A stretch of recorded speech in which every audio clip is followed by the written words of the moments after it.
Assalamualaikum warahmatullahi wabarakatuh. Alhamdulillah rabbil alamin wal aqibatu lil muttaqin. Asyhadu an la ilaha illallah wahdahu la syarika lah wa asyhadu anna Muhammadan abduhu wa rasuluh. Allahumma salli wa sallim ala nabiyyina Muhammad wa ala alihi wa sahbihi wa man walah. Amma ba'd. Para jamaah yang dirahmati Allah, alhamdulillah hari ini kita bisa bertemu lagi, dan sekali lagi kita berharap mudah-mudahan pertemuan-pertemuan kita, termasuk pertemuan kita pada pagi hari ini, benar-benar menjadi pertemuan yang mendapatkan ridho dari Allah Subhanahu wa Ta'ala.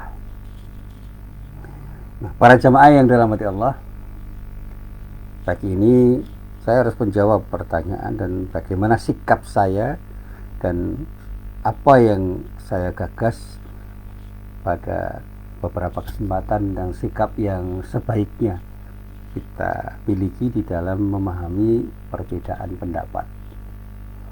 Saya katakan bahkan tidak hanya memahami perbedaan pendapat, tapi perbedaan keyakinan. Saya pernah belajar pada beberapa orang yang berbeda keyakinan, termasuk di dalamnya berbeda akidah, bahkan berbeda agama. Itu mereka betul-betul bisa memahami apa yang saya yakini, dan saya bisa belajar bagaimana memahami apa yang mereka yakini dengan argumentasi mereka. Ya, kita tidak bisa memaksakan keyakinan kita kepada orang lain, sebagaimana orang lain tidak bisa memaksakan keyakinan mereka kepada diri kita. Lalu kalau kita turunkan, ya, saya ketika menjawab pertanyaan, boleh nggak kita tidak setuju dengan pendapat ulama? Saya katakan ya boleh saja, karena saya pernah mengajar perbandingan mazhab. Banyak perbedaan di kalangan ulama-ulama besar itu, dan mereka tetap saling menghormati karena mereka saling memahami apa yang menjadi pendapat masing-masing, sehingga mereka bisa saling menghargai dan menghormati satu sama lain. Dan itu sikap yang bijak menurut saya.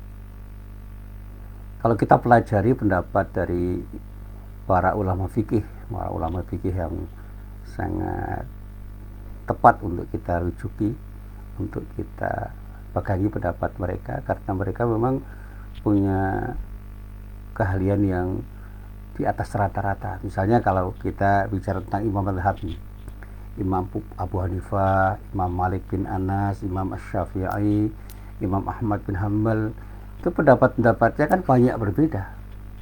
Tapi apakah mereka saling membenci satu sama lain, dan bahkan murid-muridnya satu sama lain saling membenci? Tidak.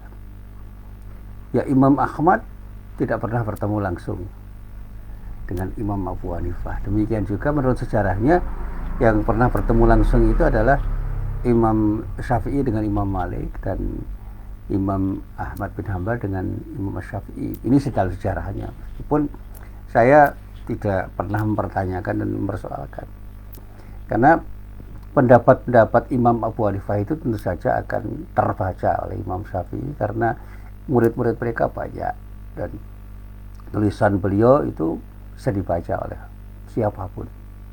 Imam Malik juga begitu. Di samping murid-muridnya banyak, tulisan Imam Malik itu juga bisa dibaca oleh banyak orang. Imam Syafi'i juga begitu, Imam Ahmad bin Hanbal juga begitu. Nah, tulisan-tulisan mereka dan pendapat-pendapat mereka yang dibawa oleh murid-murid dan para pengikut mereka itu bisa kita cermati, dan ternyata luar biasa. Pendapat mereka itu luar biasa. Karena apa? Ketika beliau itu berpendapat, argumen-argumen mereka itu sebenarnya sangat kokoh. Tentu saja dengan manhaj yang mereka miliki. Mereka punya metodologi yang harus kita hargai. Bahkan ketika saya mengajar ilmu perbandingan mazhab dalam masalah fikih itu, saya mengatakan bahwa yang tidak boleh bagi diri kita itu adalah iftirak, perpecahan. Ya. Dan perpecahan itu bisa terjadi karena ikhtilaf yang tidak disikapi dengan bijak. Kalau kita bicara iftirak, itu adalah bentuk paling ekstrim dari akibat yang terjadi karena ikhtilaf, karena perbedaan pendapat, yang pada umumnya ikhtilaf itu tidak akan sampai pada iftirak kalau disikapi dengan bijak. Karena ikhtilaf sudah pernah terjadi di zaman dulu, dan para ulama itu memahami perbedaan itu dengan sangat bijak, sehingga perbedaan bagi mereka itu menjadi sesuatu yang bahkan menjadi sesuatu yang baik. Karena apa? Karena diskusi itu mengalir begitu rupa dan bisa dipahami oleh umat Islam untuk dijadikan sebagai rujukan. Nah sekarang ini hanya karena fatwa satu orang, dua orang, kelompok orang, dan kelompok orang lain yang berbeda aja orang bingung dan bahkan bisa berpecah. Ya nggak usah jauh-jauh lah. Sekarang ini ada orang yang berpendapat Jumatan di masjid itu tidak utama, lebih utama sholat zuhur di rumah karena ada pandemi COVID-19, COVID-19. Sementara ada yang berpendapat tidak, Jumatan lebih penting dan tidak boleh ditinggalkan meskipun ada pandemi COVID-19 ini. Dan itu ikhtilaf, menurut saya nggak ada masalah, dan jangan dipertajam, jangan diperuncing. Itu aja. Ada yang tetap membuka masjid dan melaksanakan sholat jamaah, ada yang tidak, tapi ada yang ngotot mengatakan pokoknya tidak, titik. Kalau yang tetap melakukannya itu bukan kelompok kami. Wah, sudah saling menghujat satu sama lain akhirnya. Nah itu adalah sikap tidak bijak di dalam memahami ikhtilaf dan menyikapinya dengan sikap yang tidak tepat. Jadi sekali lagi, ikhtilaf itu tidak akan sampai pada iftirak. Perbedaan pendapat itu tidak akan sampai pada perpecahan kalau disikapi dengan bijak. Perbedaan pendapat itu akan bisa menjadi iftirak kalau tidak disikapi dengan bijak, seperti yang terjadi di kapanpun dan dimanapun pada saat ketika manusia itu tidak bisa memahami dan menyikapi dengan tepat. Sehingga tidak setiap ikhtilaf itu pasti melahirkan iftirak, tapi iftirak itu pasti melahirkan ikhtilaf yang tidak produktif. Ikhtilaf itu diperbolehkan, tapi jangan sampai ada iftirak. Iftirak itu terjadi karena kita itu memang tidak bisa memahami satu sama lain, dan sehingga kita tidak saling menghormati satu sama lain, karena penghormatan itu terjadi pada saat ketika kita mau menghargai perbedaan pendapat itu, terutama ketika kita bicara tentang jamaah kita umat Islam. Setiap iftirak yang tercela itu adalah bentuk dari ketidakpiawaian orang dalam bersikap ketika terjadi ikhtilaf. Itu terjadi di kalangan umat Islam dan itu tercela. Dan bagaimana kita harus keluar dari iftirak itu hanya diperlukan satu, kedewasaan untuk saling memahami, saling menghargai dan saling menghormati. Apalagi ketika kita sudah masuk pada wilayah ijtihadiyah yang sangat relatif.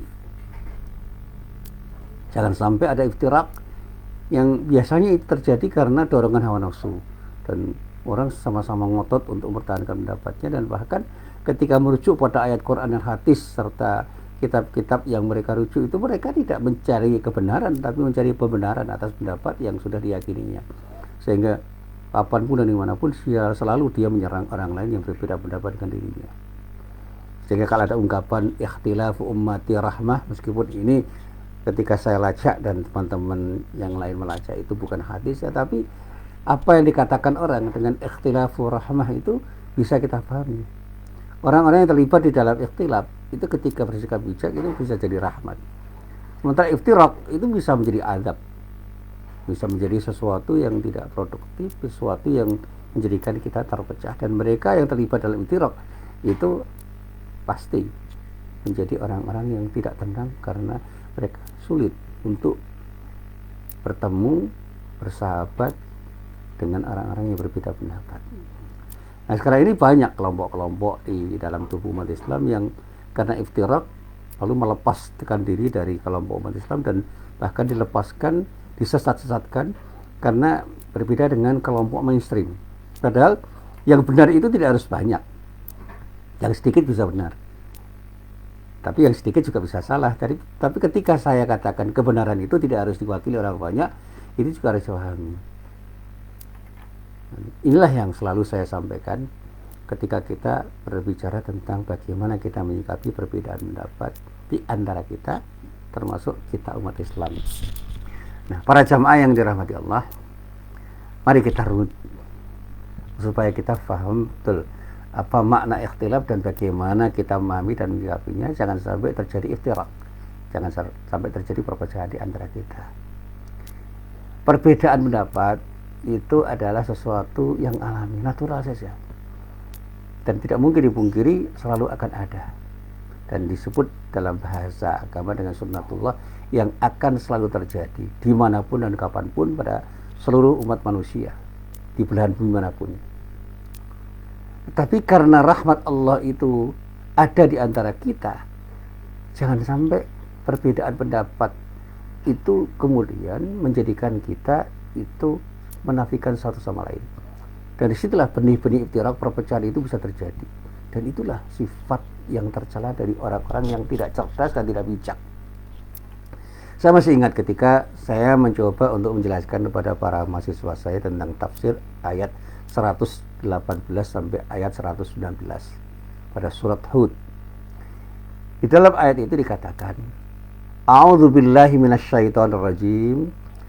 Walau syaa rabbuka la ja'alan nasa ummatan wahidah wa la yazaluna mukhtalifin illa man rahima rabbuk wa lidzalika khalaqahum wa tammat kalimatu rabbika la amla'anna jahannama minal jinnati wan nasi ajma'in.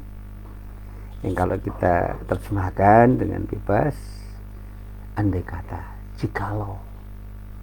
Jadi kata lau itu pengandaian yang bisa terjadi, bisa tidak.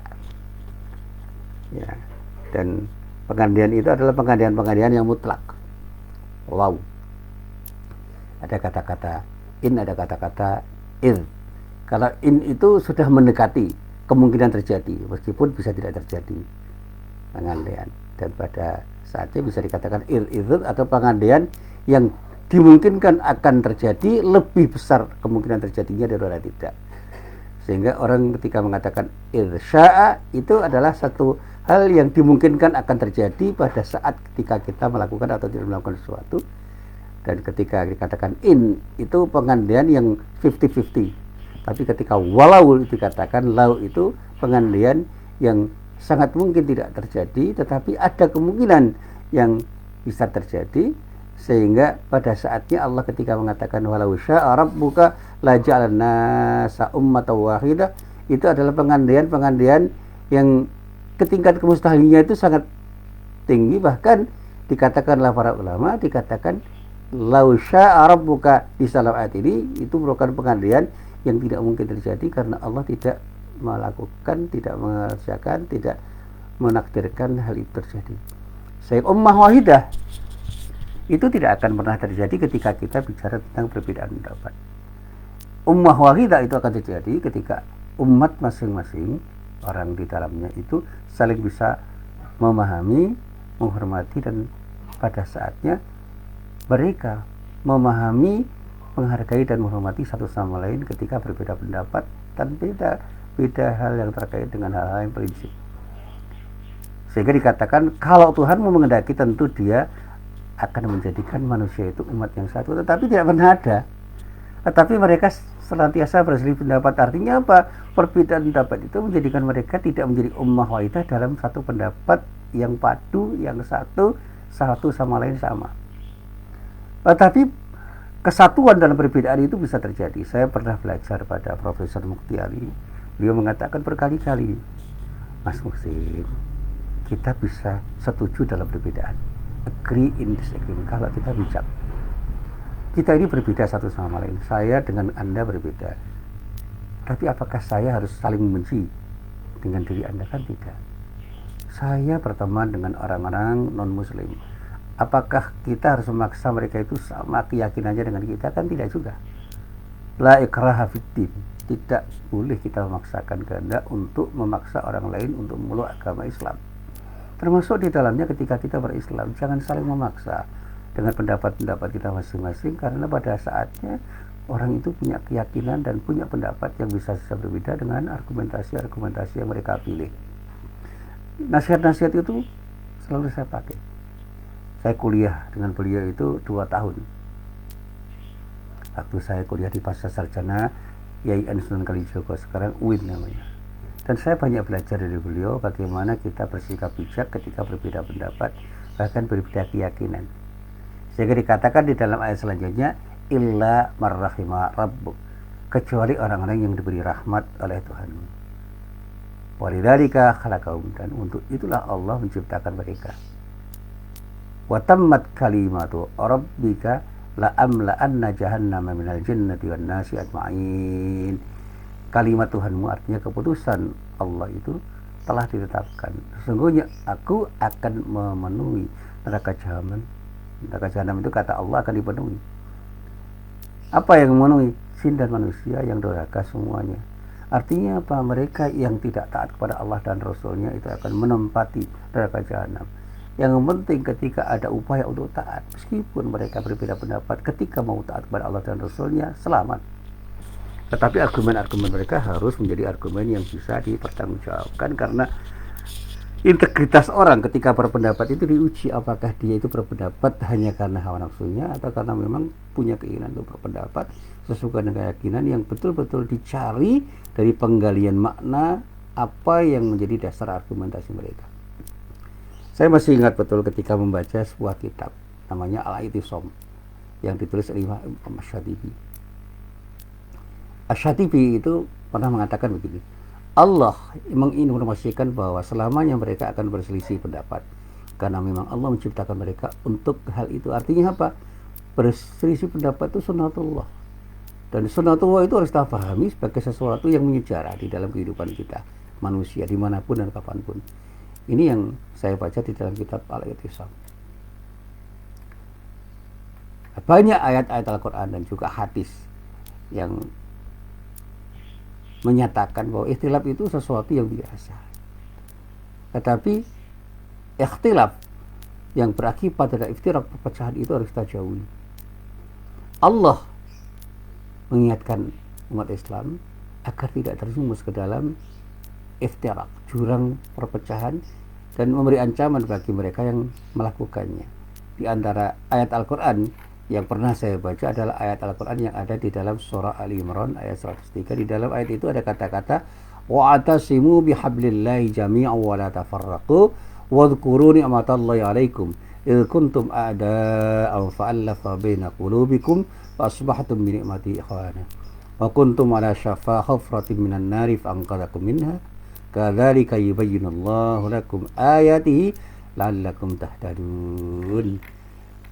Dan berpegang teguhlah kamu semuanya kepada tali agama Allah, dan janganlah kamu bercerai-berai, dan ingatlah akan nikmat Allah kepadamu ketika kamu dahulu di masa jahiliyah bermusuh-musuhan. Maka Allah mempersatukan hatimu, lalu menjadilah kamu dengan nikmat Allah itu orang-orang yang bersaudara, dan kamu telah berada di tepi jurang neraka. Lalu Allah menyelamatkan kamu pada saat itu dari jurang neraka itu. Demikianlah Allah menerangkan ayat-ayatnya kepadamu agar kamu mendapat petunjuk. Jadi yang dicela Allah itu adalah iftirak. Iftirak itu bercerai-berai. Jadi katanya la tafarraqu wa la tafarraqu. Artinya kita harus berpegang teguh pada agama yang telah disyariatkan oleh Allah. Dan di dalam keberagaman kita jangan sampai kita berpecah belah, termasuk ketika kita berbeda pendapat ketika memahami syariat Allah itu menjadi pemahaman-pemahaman yang beragam. Maka di dalam perbandingan mazhab saya katakan antara syariat dan fikih itu dua hal yang berbeda dan harus kita pahami.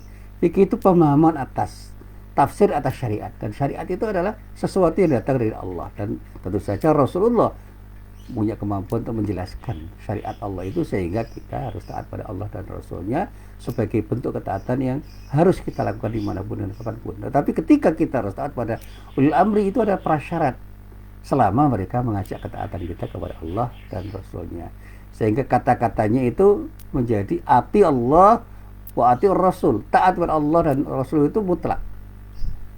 Wa ulil amri minkum, tidak ada ati'u ulil amri. Tetapi taatlah kamu kepada ulil amri selama ulil amri itu mengajak dirimu untuk taat kepada Allah dan Rasulnya.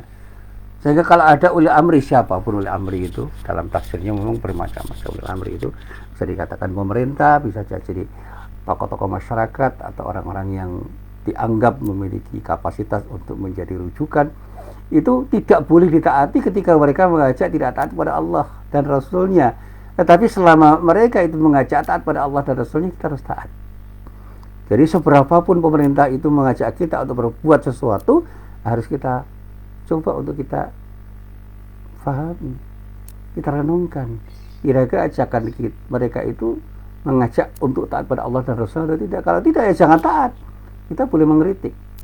Termasuk mengkritik ulama itu secara umum ya, kita mengatakan boleh. Tetapi tetap ada sikap ta'lim yang harus kita miliki ketika kita memberikan kritik pada siapapun, termasuk pada ulama. Saya sering kali memberikan kritik pada guru saya, tetapi tetap ada sikap ta'lim saya pada mereka, dan mereka, guru-guru saya itu menerima. Dan di antara guru saya itu ya sampai saat ini masih ada yang sering saya kritik, dan beliau tersenyum saja saya kritik, meskipun mereka, guru-guru saya itu ketika saya kritik juga tidak berubah pendapatnya, dan itu hak beliau. Tetapi mereka juga beri hak pada diri saya untuk berpendapat sesuai dengan apa yang saya yakini, karena saya punya argumen yang berbeda dengan argumen mereka. Dan menyikapi fatwa ulama juga harus begitu. Kita takzim pada mereka, tetapi jangan sampai bertaklid pada mereka. Kalau kita tidak sependapat dengan argumen-argumen yang menurut kita itu kokoh, ya silahkan berbeda pendapat, tanpa harus mencela pendapat para ulama itu. Jangan kena para ulama, kita tidak boleh mencela pendapat orang yang berbeda pendapat dengan diri kita. Kita menghormati pendapat mereka dengan argumen-argumen mereka yang mereka miliki, dan mereka pun punya kewajiban untuk menghormati pendapat kita dengan argumen-argumen kita yang kita kemukakan. Nah, adu argumen itu menjadi nyaman untuk kita kemukakan ketika masing-masing orang itu mau menghargai satu sama lain. Tapi ketika orang-orang yang berbeda pendapat itu sudah tidak saling mau menghargai, dan inilah yang saya katakan benih-benih perpecahan yang bisa terjadi di kalangan kita. Sekali lagi, kalau kita bisa saling menghormati dan menghargai masing-masing pendapat itu, insya Allah tidak ada masalah. Dan ketika kita itu tidak mau menghormati dan mencela, merendahkan, melecehkan orang dengan pendapat-pendapat mereka dan menyerang pribadi, itu yang dikenal dalam bahasa logika dengan argumentum ad hominem, itu tidak boleh. Itu akan menjadikan kita terpecah. Karena apa? Kita sudah menyerang pribadi orang dan bukan mencari celah untuk memberikan kritik terhadap argumen-argumen yang dikemukakan oleh orang. Jadi berbeda pendapat itu boleh, yang tidak boleh itu adalah berpecah belah. Dan inilah yang selalu saya sampaikan ketika saya mengatakan Allah itu memberikan takdir yang memungkinkan kita berbeda pendapat. Dan berbeda pendapat itu tidak ada masalah. Bahkan Allah memerintahkan pada kita untuk saling memahami. Berjamaah itu menjadi sesuatu yang baik. Jangan sampai kita itu terpecah hanya karena kita berbeda pendapat. Saya memahami di dalam kitab tafsir yang saya baca, misalnya Abdullah bin Abbas itu pernah mengatakan begini, Allah memerintahkan kepada orang-orang yang beriman untuk berjamaah dan melarang mereka berselisih dan berbeda pendapat yang mengakibatkan terjadinya perpecahan. Jadi ikhtilaf sendiri itu sebenarnya tidak dilarang, selama ikhtilaf itu tetap bisa menjaga jamaah kita ketika kita saling memahami, saling menghargai dan saling menghormati. Tapi ketika ikhtilaf itu tidak kita sikapi dengan bijak sehingga terjadi perpecahan, itulah yang dilarang. Dan inilah yang selalu saya katakan pada jamaah saya. Rasulullah itu pernah mengingatkan pada diri kita, ma nahaitukum anhu fajtanibu wa ma amartukum bihi fa'alu minhu mastata'tum. Apa yang kularang tinggalkanlah, apa yang kuperintahkan laksanakanlah sekuat kemampuanmu. Artinya dengan istita'ah kita, sekuat kemampuan yang kita miliki, kita harus optimal untuk menaati apa yang dinyatakan oleh Rasulullah itu, sehingga perintah-perintah Rasulullah harus kita laksanakan, larangannya kita tinggalkan. Dan kalau kita ini bersyariah, itulah sikap kita. Apa yang telah disyariatkan oleh Allah itu harus kita ikuti. Apa yang diperintahkan oleh Allah kita jalani, apa yang dilarang oleh Allah kita jauhi. Dan ketika kita ingin beritibak pada Rasulullah, kita mencoba untuk taat kepada Rasulullah dengan melakukan apa yang harus kita lakukan yang menjadi bagian dari perintahnya, dan pada saatnya kita harus meninggalkan apa yang dilarang olehnya. Rasulullah mengatakan, fa inna ma ahlakal ladzina min qablikum kathratu basailihim wa ikhtilafuhum ala anbiya'ihim. Karena sesungguhnya kehancuran umat-umat sebelummu adalah karena mereka banyak bertanya dan menyelisih nabi-nabi mereka, artinya tidak mau taat dan patuh pada para nabinya. Ya, umat-umat nabi dulu, ya, termasuk umat Nabi Musa, umat Nabi Isa dan yang lain-lain itu, mereka itu menjadi orang yang tidak benar, hancur dengan kehancuran yang sehancur-hancurnya umat para nabi itu karena mereka tidak taat pada para nabi dengan syariat yang dibawanya. Mereka mempertanyakan, tidak bertanya dengan pertanyaan yang bisa mereka lakukan untuk tahu, untuk mencari tahu, tetapi menyelisih, dan pertanyaan mereka justru menjadi pertanyaan yang cenderung menggugat keabsahan dari apa yang disampaikan oleh para nabi itu ketika mereka menjelaskan syariat Allah kepada umatnya. Dan cukup banyak hadis-hadis yang menerangkan adanya iftirak.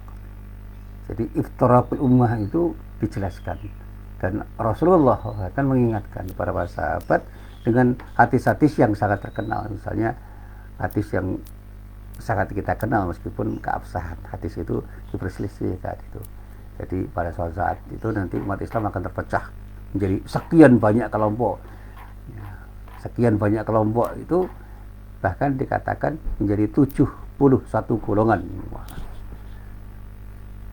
Yang satu di surga, yang lain masuk neraka. Satu di surga, yang lain masuk neraka. Artinya hanya satu kelompok dari 71 itu yang masuk surga. Dikatakan oleh Rasulullah, kaum Nasrani telah terpecah menjadi 72 golongan, dan juga kaum Yahudi itu terpecah juga. 71 dari kaum Nasrani itu masuk neraka dan satu di surga. Demikian juga nanti umat-umat yang lain, dan demi jiwa Muhammad yang ada di tangannya, umatku benar-benar akan terpecah menjadi 73 golongan itu nanti. Bahkan satu di surga dan 72 di neraka. Itu keterangan yang bisa kita lacak misalnya di dalam kitab Sunan Ibnu Majah, ya. Dan semua itu berasal dari Auf bin Malik, sahabat Rasulullah. Meskipun sekali lagi di dalam kajian hadis saya mendapati kritik ulama terhadap di sini tentang keabsahannya, meskipun ada juga ulama yang menyatakan kesahihannya. Nah, jadi yang di sini tidak bolehkan itu iftirak. Jadi iftiraknya yang tidak dibolehkan, tapi ikhtilafnya nggak ada masalah. Jadi kalau bahasa gampangnya begini, ketika umat itu terpecah, maka umat itu terpecah bukan karena mereka berbeda pendapat, karena mereka tidak bisa memahami dan menyikapi perbedaan pendapat itu. Dan pada saat mereka itu terpecah, ya sudah, mereka akan menjadi kelompok yang lemah. Dan ketika mereka lemah, mudah dikalahkan oleh musuh-musuh mereka. Nah, makanya saya katakan, ketika kita bisa menyikapi dengan tepat perbedaan pendapat, itu perbedaan pendapat kita akan menjadi perbedaan pendapat yang membawa rahmat bagi kita, karena setiap perbedaan pendapat itu justru akan semakin mencerdaskan diri kita. Dan pada saat kecerdasan itu bertambah, insya Allah umat itu akan semakin kuat, karena umat semakin cerdas, termasuk semakin cerdas ketika menyikapi perbedaan pendapat itu. Nah, para jamaah yang dirahmati Allah, memang ada orang yang mengatakan jangan pernah terlalu berbeda pendapat. Nah, ini sikap yang juga hati-hati di kalangan para ulama. Sudah, jangan ikuti perbedaan pendapat itu. Sudah, mari kita menyatukan satu pendapat. Iya, idealnya begitu. Tapi sekali lagi, ketika kita itu betul-betul berbeda pendapat, mari kita mencoba untuk bersikap bijak. Jangan sampai perbedaan pendapat yang disebut ikhtilaf itu menjadi iftirak. Sehingga ketika kita menjadi orang yang masuk dalam iftirak, kita bahkan bisa keluar dari sunnah Rasulullah, dan jamaah kita porak-poranda Meskipun kita banyak, kita menjadi kekuatan yang lemah karena satu sama lain tidak saling menguatkan. Dan kemaslahatan umat itu akan terjadi ketika kita mau berjamaah dengan baik, meskipun kita berbeda pendapat, tapi kita yakin bahwa kita ini harus tahu membahu, tolong menolong untuk menjadikan diri kita kuat, sehingga kita akan keluar sebagai pemenang ketika kita berkompetisi dengan umat yang lain. Dan itu prasyarat kita ketika kita ingin menjadi khairu ummah. Jangan sampai kesetiaan kita untuk beramar ma'ruf nahi mungkar itu tidak dilandasi dengan sikap bijak.